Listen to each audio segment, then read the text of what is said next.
साथियों, हमारा digital India अभियान की भी आज विश्व भर में चर्चा है। मैं पिछले दिनों G20 समिट में बाली गया था। शायद ही कोई देश ऐसा होगा जिसने मुझे डिजिटल इंडिया की डिटेल जानने की कोशिश न की हो। इतनी बड़ी चर्चा है। डिजिटल इंडिया को भी एक समय में ड्रिल करने की कोशिश हुई थी। पहले देश को डाटा बनाम आटा की डिबेट में उलझाया गया, और ये टीवी वालों को तो बजा मड़ जाता है, दो शब्द डाल देते हैं, डाटा चाहिए आटा चाहिए।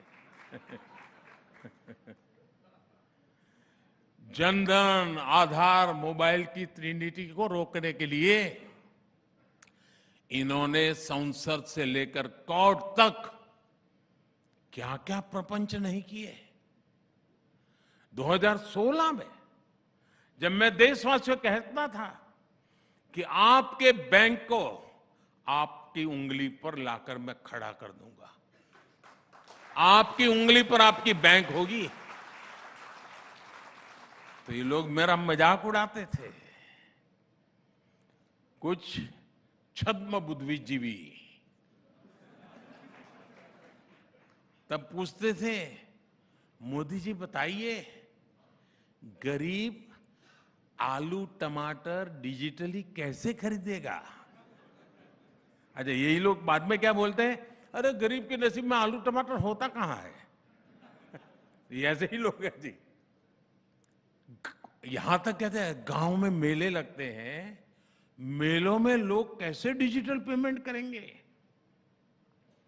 आज आप देखिए, आपकी फिल्म सिटी में भी चाय की दुकान से लेकर लिट्टी चोखे के ठेले तक डिजिटल पेमेंट हो रहा है या नहीं?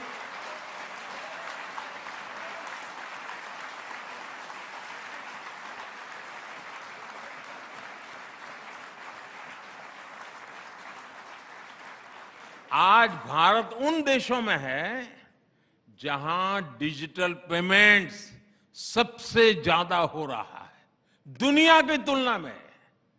साथियों, आप लोग सोचते होंगे कि आखिर ऐसा क्यों है कि सरकार इतना काम कर रही है, जमीन पर लोगों को उसका लाभ भी मिल रहा है, फिर भी कुछ लोगों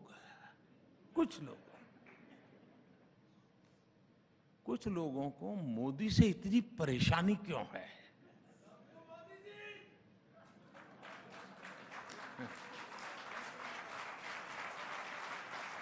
अब इसके बाद मीडिया वालों का समय शुरू होता है।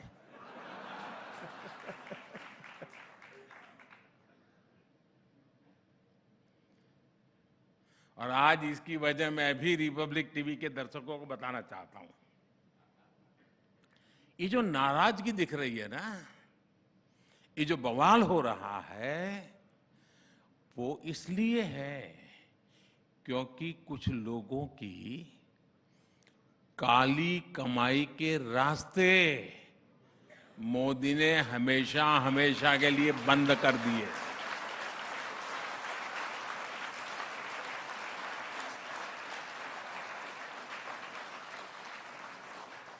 अब भ्रष्टाचार के खिलाफ लड़ाई में आधी अधूरी आइसोलेटेड अप्रोच नहीं है, अब एक इंटीग्रेटेड इंस्टीट्यूशनलाइज अप्रोच है। ये हमारा कमिटमेंट है। अब आप बताइए, जिसकी काली कमाई रुकेगी वो मुझे पानी पी पी कर गाली देगा कि नहीं देगा?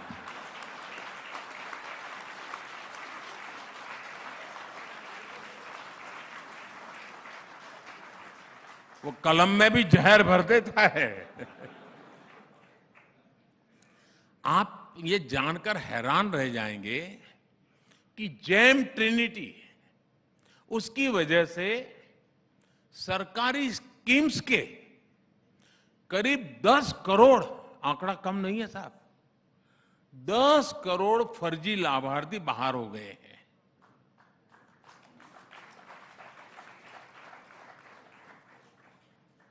10 करोड़ फर्जी लाभार्थी बाहर हो गए हैं। ये 10 करोड़ वो लोग थे जो सरकार का बेनिफिट लेते थे, लेकिन ये 10 करोड़ वो थे जिनका कभी जन्म ही नहीं हुआ था, लेकिन इनके नाम सरकारी पैसा भेजा जा रहा था। आप सोचिए, दिल्ली, पंजाब, हरियाणा की जितनी कुल आबादी है, उससे भी ज्यादा फर्जी नामों को कांग्रेस की सरकार पैसे भेज रही थी। अगर ये फर्जी 10 करोड़ नाम हमारी सरकार सिस्टम से नहीं हटाती तो स्थिति बहुत भयावह हो सकती थी। इतना बड़ा काम ऐसे ही नहीं हुआ है दोस्तों। इसके लिए पहले आधार को संवैधानिक दर्जा दिया गया।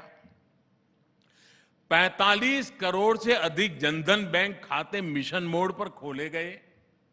अभी तक 28 लाख करोड़ रुपए डीबीटी से करोड़ों लाभार्थियों तक पहुंचाए गए। डायरेक्ट बेनिफिट ट्रांसफर, कोई बिचौलिया नहीं, कोई कटकी कंपनी नहीं, कोई काली कमाई करने वाले लोग नहीं। और डीबीटी का सीधा सीधा मतलब है, डीबीटी यानी कमीशन बंद, लीकेज बंद। इस एक व्यवस्था से ही दर्जनों योजनाओं, कार्यक्रमों में ट्रांसपेरेंसी आ गई। साथियों, सरकारी खरीद भी हमारे देश में भ्रष्टाचार का एक बड़ा जरिया हुआ करती थी, लेकिन अब इसमें भी ट्रांसफॉर्मेशन आ चुका है। सरकारी खरीद अब पूरी तरह जेम यानी government e market place portal पर होती है। टैक्स से जुड़ी व्यवस्थाओं से कितनी परेशानी थी, क्या क्या परेशानी थी, इसको लेकर अखबार भरे रहते थे। हमने क्या तरीका निकाला? हमने सिस्टम को ही फेसलेस कर दिया। टैक्स अधिकारी और टैक्स पेयर का आमना सामना ही ना हो, ये व्यवस्था की। अब जो जीएसटी जैसी व्यवस्था बनी है, उससे भी काली कमाई के रास्ते बंद हुए हैं। जब ऐसे ईमानदारी से काम होता है तो कुछ लोगों को दिक्कत होनी बहुत स्वाभाविक है, और जिसको दिक्कत होगी वो कोई गली मोहल्ले के लोगों को गाली थोड़ी देगा। साथियों, इसलिए भ्रष्टाचार की ये प्रतिनिधि डिस्टर्ब है। कुछ भी करके ये देश की ईमानदार व्यवस्था को फिर से ध्वस्त कर देना चाहते हैं। साथियों, इनकी लड़ाई अगर सिर्फ एक व्यक्ति मोदी से होती तो ये बहुत पहले सफल हो जाते, लेकिन ये अपनी साजिशों में इसलिए सफल नहीं हो पा रहे हैं क्योंकि इन्हें पता ही नहीं कि ये सामान्य भारतीय के विरुद्ध लड़ रहे हैं, उनके खिलाफ खड़े हुए हैं। ये भ्रष्टाचारियों का कितना भी बड़ा गठजोड़ क्यों बना ले, सारे भ्रष्टाचारी एक ही मंच पे आ जाए, सारे परिवारवादी एक ही जगह पे आ जाए, लेकिन मोदी अपने रास्ते से लौटने वाला नहीं है।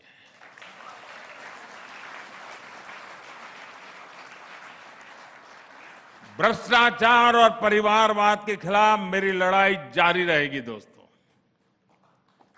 और मैं देश को इन चीजों से मुक्त कराने के लिए प्रण लेकर के निकला हुआ इंसान हूं। मुझे आपके आशीर्वाद चाहिए।